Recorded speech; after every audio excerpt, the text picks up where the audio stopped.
Hello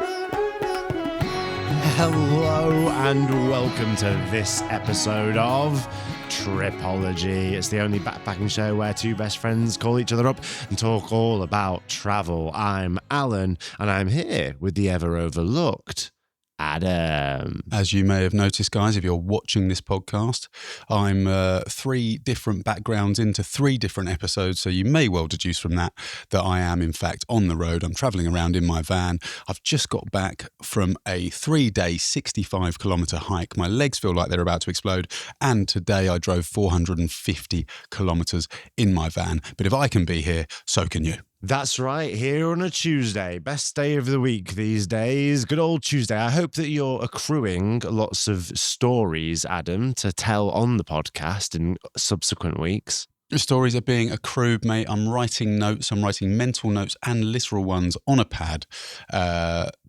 Experiences are being had. There have been some mishaps. There have been some failures. There have been some funny moments. There have been some amazing achievements. And I am only 2 weeks into what is going to be a 2.5 month, maybe even a 3-month trip. So loads of stuff to talk to you about. I do have some funny things. Well, I mean, one of them was quite funny. The other one wasn't. 2 little stories in the Patreon section. So I'll put a link in the description to the Lost and Found. One of them involves me being stopped by a very nice police officer, might I say. And the other one involves my windscreen and a rock the size of a baseball. A baseball-sized rock. Well, I think what we'll do is let you live out your adventure and then you can give it to us like a chronicling story once you're off of the road. Because essentially, Adam, I've been traveling pretty intensely for the last month and a half, and the stories that I accrued whilst traveling are rapidly leaving my brain and being exchanged with new ones, such that we simply have to discuss them with quite a lot of immediacy so that I don't forget them. No, I think that's fair. I think we should do things in order. I think that stories are better when they're fresh, when they're current. And, you know, on last week's episode, you did tease that you were going to Brunei. So it's absolutely something we all want to hear about, mate. Yeah, I finished seeing the gingerest of apes. My eye was healed up. I decided that I was going to go to Brunei, and I decided that the bus wasn't for me because it's ever so long, ever so many passport stamps, same price, didn't want to fly. So I looked at ways to do it, and there's only one way that you can get to Brunei without flying or taking a bus. It's the ferry. Now, the ferry only leaves on the weekends. Oh, interesting.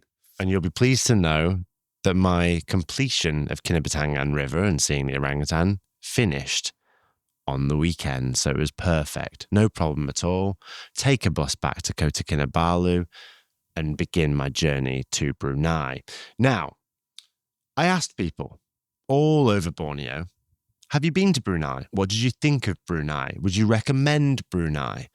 And I got the same response from almost everyone. Can you guess what the response might have been? I can, because what I'm doing really is thinking about what I would say in this situation. Now, really what I would say is surely everywhere you can have a good time. It depends on your experience. It's completely subjective, blah, blah, blah, blah, blah. But if you've met people that have actually been and have still said that it's not worth going, that's a bit of a shame. Maybe that was it, mate. That's what I heard, Adam. I heard unanimously people say Brunei is Asia's most boring country.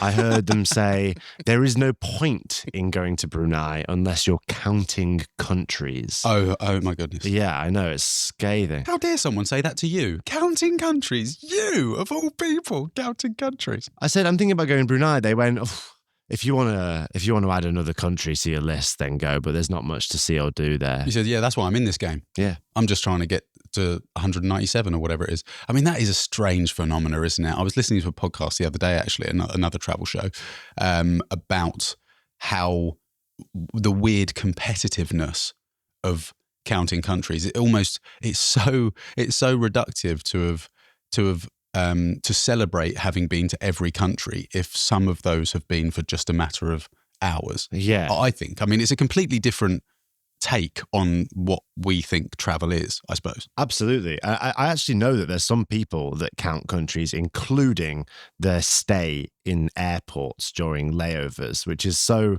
catastrophically bonkers that maybe that's why we've built this whole podcast, because we've built this as a platform. And if right now I am communicating to someone who has ever told anyone that they've been to a number of countries and that number has been inflated by airport stays, you need to go back and do the maths, because you ain't been to as many as you say you have. And it's almost like cultural appropriation to say that you have. The best thing about Brunei is the airport. Did you hear anyone who said that? Yeah. Oh, you took a ferry, did you? Well, can you count it then? So Sorry. I had all this in my mind, Adam, but I thought, F it all. I'm going to find out for myself. I'm going to go with an open mind. I will say that it all that was to persuade me that I didn't need such a long time in Brunei. I'll give myself breathing room, maybe 3 full days in Brunei. I did the old AI Google what to do in Brunei in 3 days, build me itinerary, and it did say, on the first day, do this. On the second day, do this. On the third day, just prepare for your outbound trip and relax. So I thought, okay, 3 days probably is enough to get an overview of the country. Go back to Malaysia early. Yeah, nice one. I thought on the third day, ask yourself some existential questions about why you've ended up here with an extra 24 hours. But first I had to actually get there, mate. And a lot of people have told me that the journey is as important as the destination. And that cannot be more true than when you're taking a ferry. You can do the ferry to Brunei from Kota Kinabalu in 1 day. You can zip to Labuan in the morning and then zip to Brunei in the evening, and then you're there. 1 day, you've ferried all the way across, and you're in the country of Brunei. But I thought, Labuan sounds interesting of its own merit. Why not ferry to Labuan in the morning, spend 24 hours in Labuan, and then make it to Brunei the next day? A little bit of slow travel. Okay. Was it a hop on, hop off? Was it a question of money? Do you have to buy 2 separate tickets? How's that working? It's going to be the same price anyway, isn't it? It's 2 separate tickets. Okay. You got to buy them, one to Labuan, one to Brunei, split it up. Now, Labuan is interesting and famous because it's duty free and it's close to Brunei. Brunei, of course, a country where alcohol is entirely prohibited.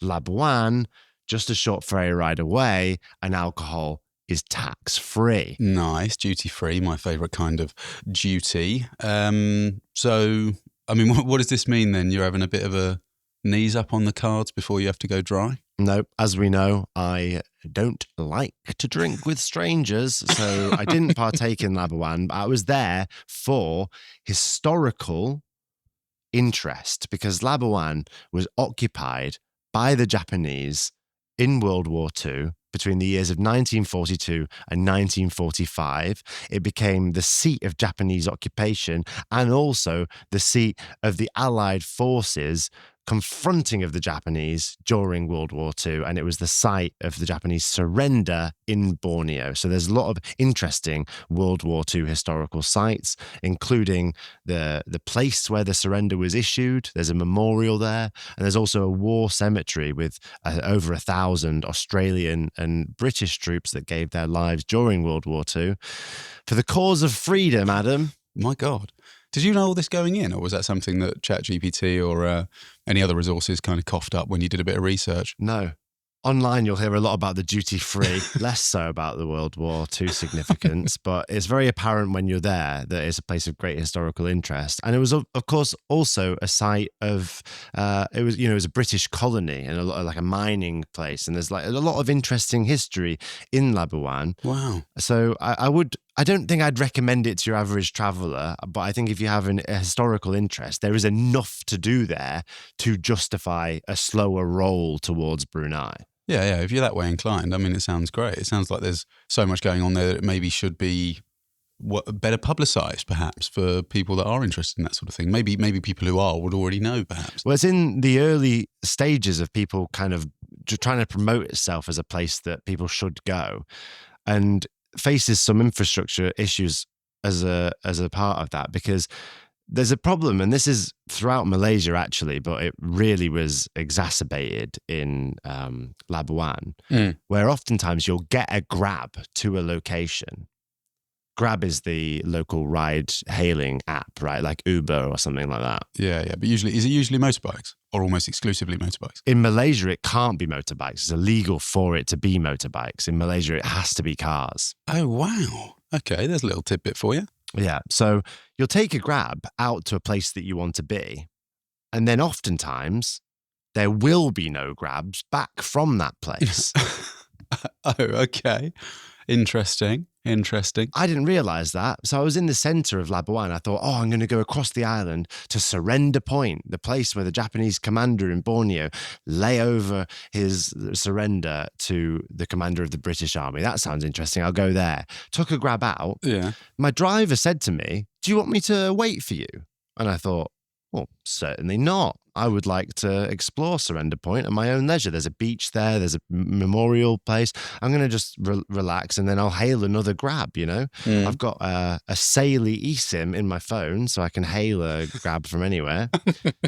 Saw Surrender Point, and then tried to get a ride back. Nothing doing. There wasn't any Grabs around. No bus routes. That's really strange because you're not even somewhere that isn't a tourist destination. I mean, it's a point of interest in Labuan anyway. I mean, I probably was the only tourist that day. Oh, fair enough. No, I just mean it's funny that it's on the way to Brunei anyway. Just logistically, things pass through it, and of its own merit, it's actually worth seeing. People, I guess there's loads of people that just pass through. But what were you doing then? So just to give you context on that, there was one other tourist on my ferry to Labuan, yeah, and they were going to Brunei that same day. Yeah. I don't think many people stop in Labuan. Right. Okay. I mean, it sounds like a bit of a shame. So what are you doing then? You're in Surrender Point. Well, what would you do? I've hitchhiked in Malaysia before, so I'd probably stick out a thumb, see how far I got. Tried that. I tried that, and normally that is quite successful in Malaysia. I actually have a story that I would love to tell in the Patreon section about me hitchhiking in Malaysia. So I tried that for a little while. Ultimately, I pretty much just had to walk halfway until I was close enough within the Grab pool to get back to my hotel. Oh, no, just the whole time. You know what we used to do when we were together in Pakistan? Just like walk backwards with a big smile, with the thumb out. Just surely someone's going to pick me up after 45 minutes. You're thinking this is... There were so few cars, mate. Not even that worked. God. That's a bit of a shame. What sort of distance are we talking then? I reckon I probably walked for an hour. And then you were inside the catchment area. Yeah, and I kept on putting the pin. You can set your pickup destination. Yeah. I kept on putting it ahead of me. Yeah. And I was like, I'll be there in 15 minutes. Well, maybe that's in the Grab pool. That's so funny. There's no like small towns or anything like that in the vicinity where the Surrender Point is? The whole thing is a small town, mate. Yeah, weird. Okay. But there you go. That's Labuan. I think it was a point of interest for me to be there just from a historical perspective, and cool to see like war cemeteries outside of Europe. I went to the battlefields when I was a history student at college and stuff. So it was really good to well, it wasn't good, I suppose. It was tragic. There was 1,000 dead bodies and graves that were paid for by the Commonwealth. But it was, it was of interest to see that. And it gave me some perspective about the wide-reaching effects of war and conflict. I think often being a European, you kind of think of the World War II from a very Eurocentric perspective. So it was interesting. Yeah, that's amazing. I would have liked to have been there with you because you are good with stuff like that, whether it's religion or history and that sort of stuff. You are such a great person to be walking around and experiencing those things with. So I'm glad you got to do that before you went off to Brunei, where I imagine there was very little of that. Yeah, I mean, let's talk about Brunei. That's next. I got up in the next morning to get a ferry, but first let's engage in a little bit of capitalism. Many of us go travelling to find ourselves, but what does that really mean? Yeah, a lot of us go travelling searching for meaning, and while you certainly can find some answers climbing up a mountain or snorkeling in a beautiful reef, sometimes we need some help to even ask the right questions. That's why we've teamed up with BetterHelp in a paid partnership that offers you the chance to try therapy. You know what it's like, Alan. Moving countries, time zones, jumping around from hostel to hostel, having no schedule. These are reasons travellers often rule out therapy. I've been using the service for 6 months and I've travelled a lot during that time. Organising therapy sessions using the online platform couldn't be easier. I've been working with my therapist on some deep-rooted issues, and I'm now in a much happier place. Yeah, starting therapy with BetterHelp literally couldn't be easier. You simply fill out a questionnaire and you'll be matched with a therapist as soon as possible. It's also easy to switch therapists at any time with no extra cost. BetterHelp strives to pair you with a therapist that's right for you. With thousands of positive reviews, us included, BetterHelp is a platform you can trust. Click the link in the description or go to betterhelp.com/Tripology podcast and get 10% off your first month of therapy. Okay, so I take the ferry to Brunei. What a wonderful place. And I realize straight off the bat that this is going to be logistically a little bit of a nightmare when I'm the only tourist on the ferry. Everyone gets off the ferry. Yeah. Goes through security like customs, They have to announce if they're bringing any alcohol for personal consumption because it's illegal to buy or sell alcohol in Brunei. Lots of people go to the customs queue. I'm first out because I'm like, I've got nothing to declare, baby. And all the Brunei people, the only reason they were on that ferry was because they did have some stuff to declare. Oh, interesting. What's someone from Brunei called? An alcoholic. No.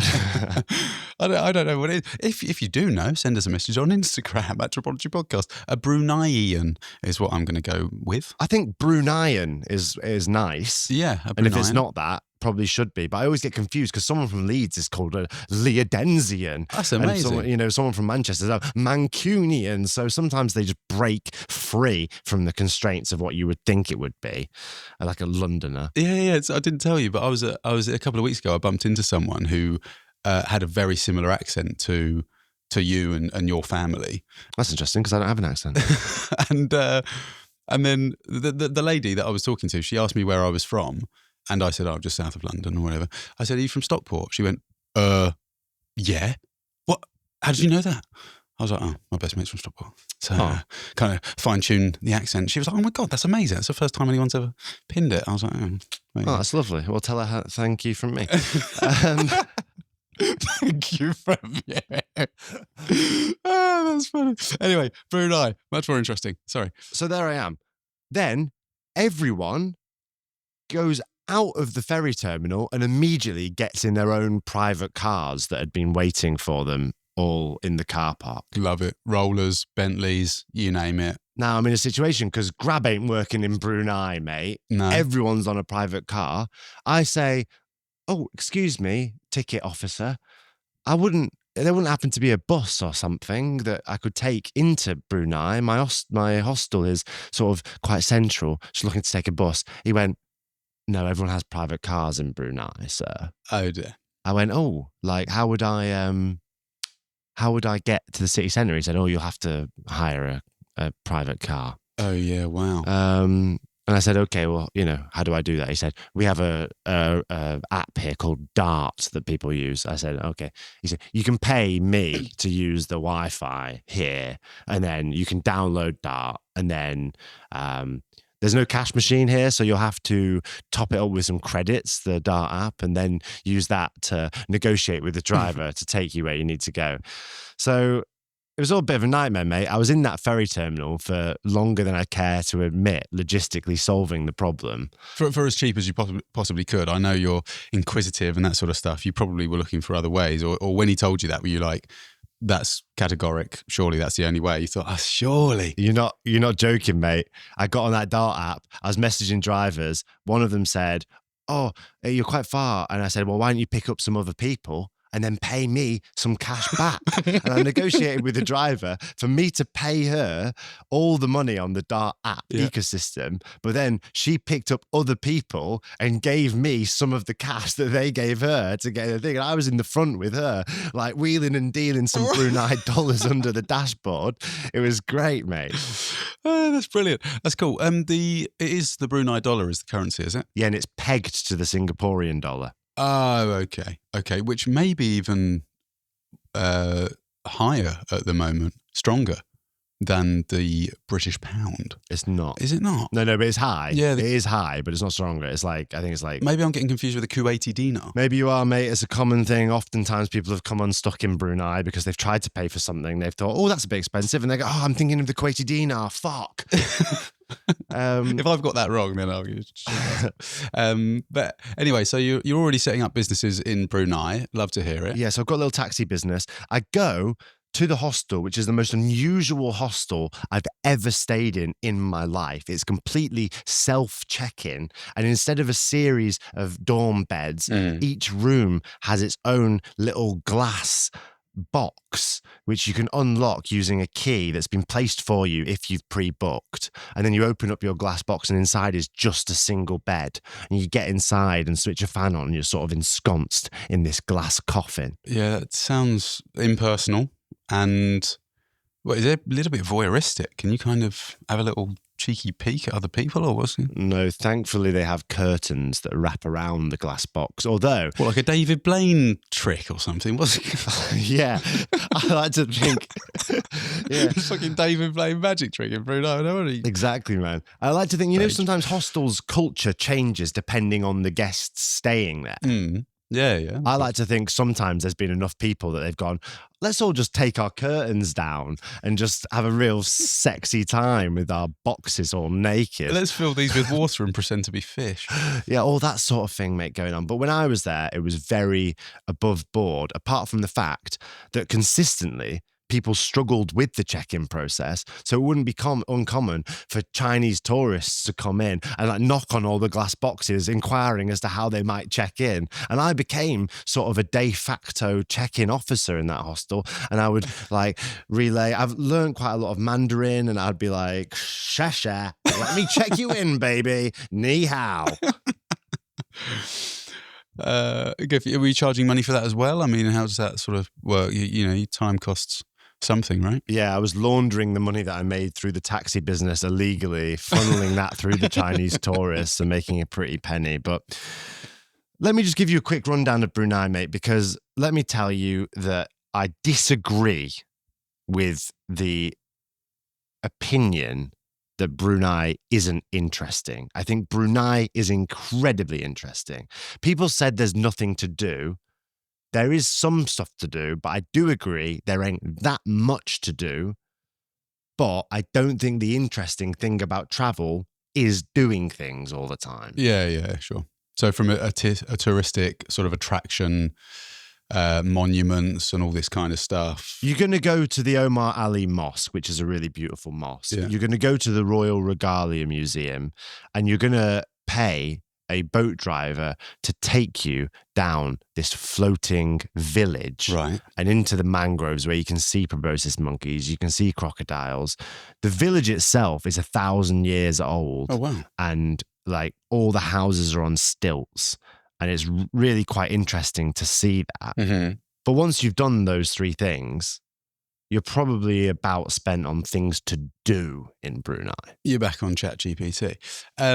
So Brunei, for me, in my head, with absolutely no knowledge of the place, is it predominantly, when people are talking about Brunei, they're predominantly talking about the city itself and how big is the country, or is there loads of suburban areas around that, sort of sprawling other cities that we don't really hear about? I just feel like it is one of those almost, in my head, correct me if I'm wrong, Dubai-esque places. Yeah, I mean, the whole country you can get from end to end in like 2-hour drive, and people very much stay within the one city. Sure, right. I even spoke to one of my taxi drivers, and he said that his family live like an hour away and he sees them maybe once a year because there's like no reason to leave the city.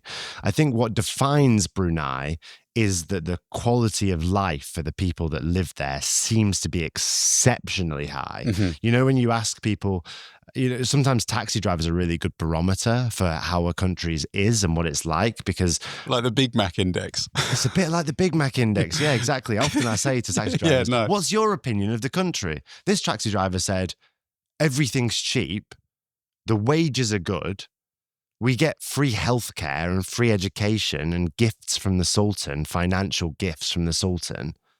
Life is incredibly easy here, he said. Okay. All right. So, yeah, that sounds like a high quality of life.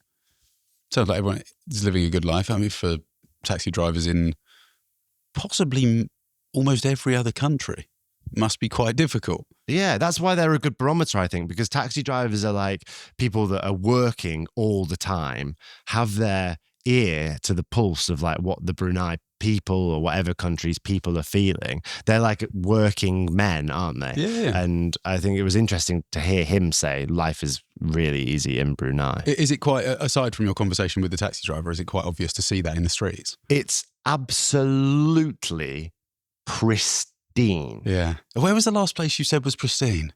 Was it Baku? Did you go somewhere in Azerbaijan that was like super clean or something like that? Yeah, but even Baku, right? Like in Baku, there's pedestrians walking around and it's sort of like very Dubai-esque. Yeah. In Brunei, everyone is in private vehicles. Everyone's driving safely. There's like incredible order. There's just people aren't out because it's very, very hot. So Right. people go from air-conditioned building to building. But that's juxtaposed with like really cool nature. There's lots of botanical gardens and parks. The river itself is cleaned religiously by a Bangladeshi team. So it's like perfectly clean river. Right. And the whole place just is very ordered and structured in a way that I suppose happens if you essentially take Malaysian culture, add in a sprinkling of its own history of monarchy and sultanship and all that stuff, you give them unlimited money through the mechanism of oil and natural gas, and then ban extramarital sex and alcohol, what you end up with is something like Brunei. Did it feel a little bit surreal? Yeah. Did it feel everything sort of, what I'm imagining is almost Las Vegas-esque, like, huge marble columns, everything's super shiny, well manicured, well kept, like Yeah, but again, it's Las Vegas if bringing drugs into the country meant the death penalty and you weren't allowed to have sex with anyone before marrying them and you weren't allowed to drink alcohol. So it's actually really different from Las Vegas. And also gambling's illegal. So actually, Adam, it's almost nothing like Las Vegas in a lot of ways. Yeah. I mean, you have been to Las Vegas underage as well, so you're a great person to ask. Yeah. Have any food? What's going on in Brunei? Is it just Malaysian fare? So this was my favourite thing about Brunei, mate, was the Gadong night market where you go suddenly. And when you're walking, it's a strange thing as a traveller to be walking down the street at night and think, I actually think it's more likely that I'll freak out and rob someone than it is that I'll be robbed.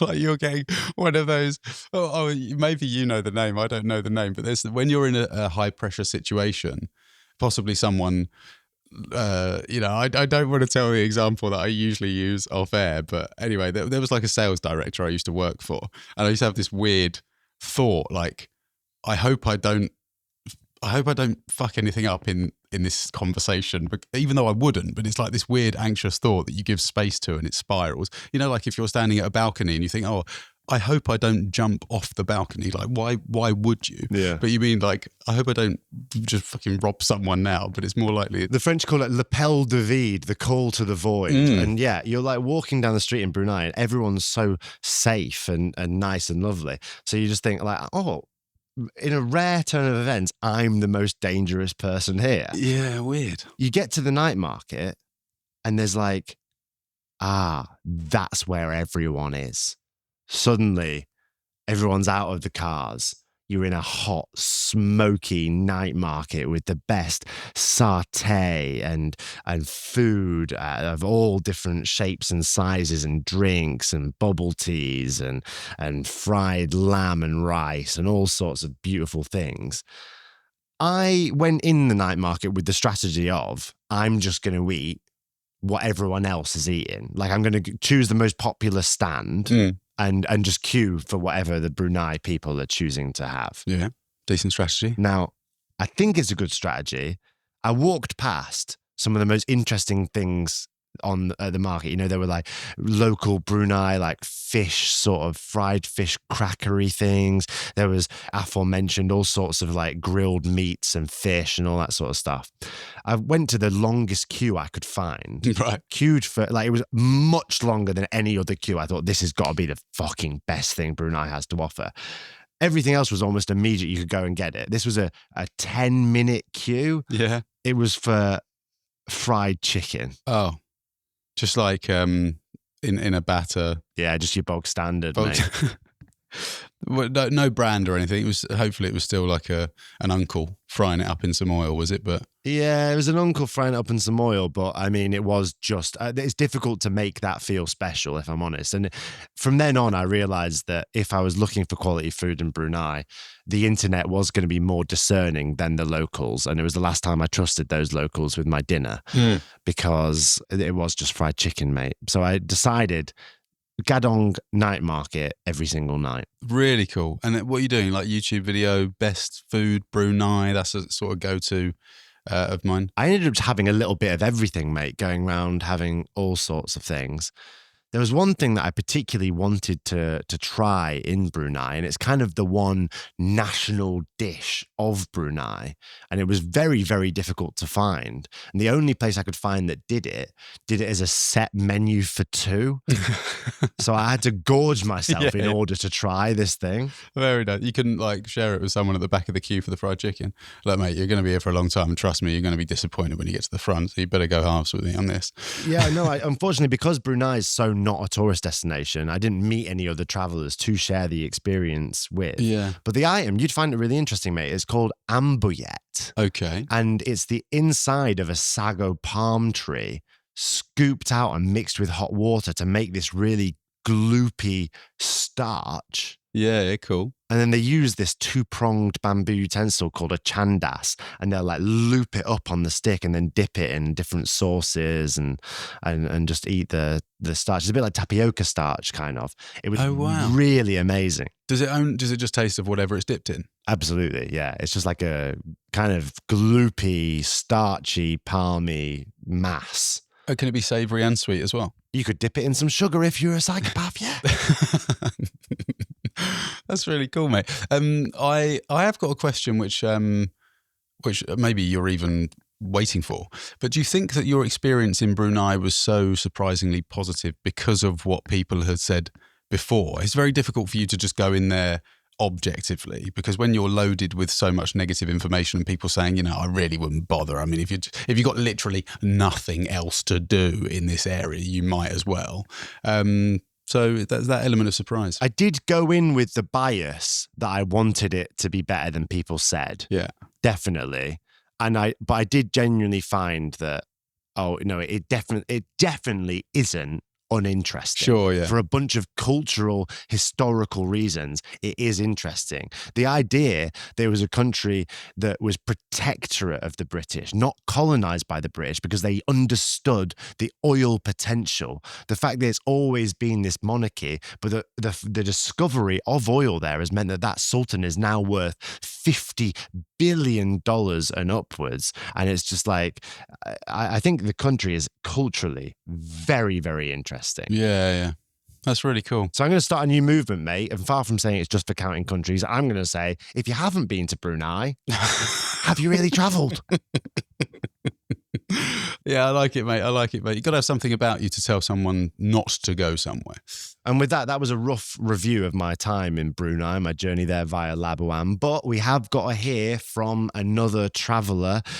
Listeners of the show can go to our website. There's a link in the description and submit their own best travel story. We'll hear it for 3 minutes. Here's what a listener had to say right now. Hey guys, how's it going? So my story happened back in 2014. It was featured in one of my older videos, but I'm going to be adding a bit more to it in this story now. So basically, me and my buddy Chris did a 3-week trip. We went to China and then went into Tibet. And then we were going to see the Tibetan Everest Base Camp and then head into Nepal and finish in Kathmandu. That was the plan. But after a few days in Tibet, my mate Chris got severe altitude sickness. He ended up in hospital. He was in a really bad way. Like his blood oxygen level, which was supposed to be in the 90s, was like at 50. So we had to have a couple of nights in hospital, sort of being pumped full of oxygen and steroids and all this stuff. But ultimately, the only way to cure altitude sickness is to get to lower altitude. So we had to leave the tour. So we got an ambulance back to Lhasa, the capital of Tibet. And whilst we're driving in the ambulance, so Chris was like, "Oh, Karl, I'm so sorry. I've messed up the whole trip." I'm like, "Mate, don't apologize. This is making fantastic videos, so it's all good." But I remember like the ambulance driver, despite Chris having a problem breathing, well, he was just smoking away, like having cigarettes whilst driving an ambulance and also on his phone as well. But we got to Lhasa, we got on the plane, and leaving Tibet was quite nerve-wracking at the airport because the only way you can go to Tibet is on a tour. So trying to get out of the country by leaving a tour, there's all this sort of military checks and asking why we're leaving. And it kind of felt like that movie Argo at the end when they're trying to get out of the country. It was very nerve-wracking. But fortunately, we got through, got on the plane, made it to Nepal. Chris was okay. And then because we missed out on Everest, 18 months later, we went back to Nepal and did the Everest Base Camp trek. And we both made it to base camp. It was amazing. It was beautiful. We completed our quest for Everest and it was all great. I thought that was the end of the story. But 2 years after that, my wife, Jamie, who I haven't met yet, I don't know exists yet, she books on to do the Everest Base Camp trek. And in her research, finds my video. And off the back of that, 3 years later, she books onto my Iceland tour, which is where we first met. So if Chris had never gotten ill, we would have never have gone back and done the Everest Base Camp trek, which means Jamie would have never seen the video and we would never have met. So when Jamie and I got married, we had Chris perform the ceremony for us. And then when we were doing the thank you speeches later on in the day, I sort of told an abbreviated version of that story and said, look, none of us would be here today if it wasn't for Chris's weak ass lungs. So there you go. Anyway, all the best, guys, and speak soon. Chris, you altitudinous matchmaking dreamboat there, putting together a wonderful matchmaking situation for Karl Watson. Karl Watson, there's a link in the description to Karl's videos because he's an exceptional traveler and videographer and a brilliant storyteller, as we've just heard. So thank you, Karl, for sending in your tale of a trip. Yeah, what a story. I mean, I find it difficult to relate to that sort of thing. I mean, you have been to the areas that they're talking about, but it's amazing. I guess the takeaway is to when you kind of look at all the breadcrumbs going backwards and using hindsight and stuff, travel and life in general and all the network and the connections that you make, it is such a wonderful thing. So even out of incredibly bad, tragic situations can further down the line become magical ones. Yeah, there's a place called Namche Bazaar, which is the sort of the first hub you get to if you're starting that Everest region trek. And there's 3 types of people traveling through Namche Bazaar. You've got people going up, you've got people coming back down, and you've got people who, for whatever reason, had to return due to altitude sickness. And they're usually sat sort of a bit dejected in the corner of the guest house with a cup of tea. It's a really common thing in the Everest region to have to go back because of altitude sickness. So perhaps Chris's lungs weren't so weak after all. Perhaps Karl's lungs were just fairly exceptional.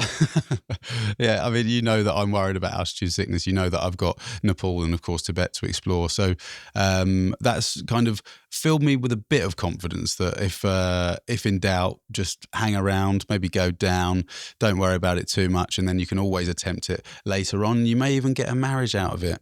It's cool to see a silver lining, isn't it? That Jamie saw those videos and she was like, what an interesting... Oh, the guy telling this story is quite good looking, isn't he? Perhaps I'll get in touch and see if I can't marry him.